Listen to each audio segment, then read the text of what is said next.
Então, tenho aqui já o chantininho, pessoal, ó, eu hidratei ele bem. Para fazer a espatulagem, a gente precisa deixar ele bem hidratado, ó. Claro que ele tem que estar firme, gente, ó, perceba. Porém, ele tá bem hidratado para que a gente possa fazer as pétalas bem certinho ali, ó. Espalha assim num prato ou num tabuleiro. E com essa espátula assim, ó, menor do jogo, ela tem essa ponta bem fininha.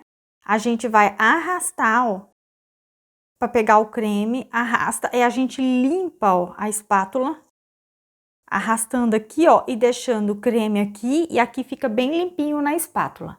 Então, depois que a gente colocou o creme na espátula, pessoal, ó, a pontinha sempre vai ficar para o centro.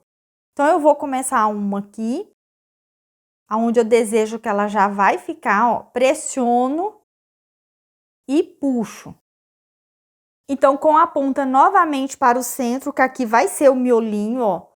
Então, você encosta, pressiona e puxa. Ó, aqui novamente, ó, pressiona e puxa. E aqui, pessoal, vocês podem fazer de 4 a 5 pétalas ao redor. Depende de como você tá fazendo, se você tá fazendo muita abertura. Aqui é opcional você vir e fazer outra camada sobre essa.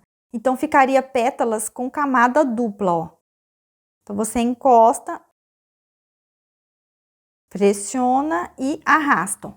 Ela vai ficar com as pétalas mais cheinha. Mas como eu disse, pessoal, é opcional você fazer ela camada dupla, tá? Se não quiser, não precisa. Eu quero que vocês percebam, ó, que eu encosto, ó.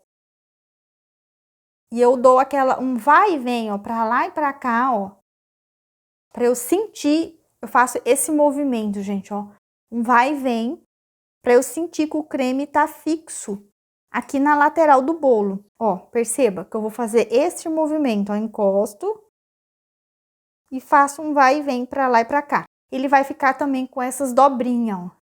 Então, fica bem bonito, bem elegante quando a gente faz esse movimento. E assim, pessoal, eu vou distribuir aqui em toda a lateral do nosso bolo.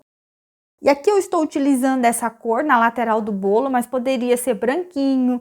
Vocês também podem estar mudando a cor da flor aqui. Então, aqui é só para vocês se inspirarem a fazer aí os seus bolos espatulados. E para você que quer se profissionalizar na confeitaria floral, eu tenho o meu curso e o link vai estar aqui abaixo.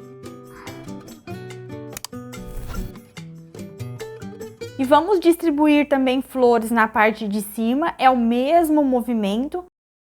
E para fazer o miolinho, eu tô colocando, gente, miçanga na cor prata, mas poderia ser também na cor dourada. E também vocês poderiam fazer com um bico pitanga esse miolinho. Então, esse foi o resultado da decoração do nosso bolo todo espatulado com chantininho, com uma técnica fácil de fazer. E temos um encontro marcado para o próximo vídeo. Um forte abraço!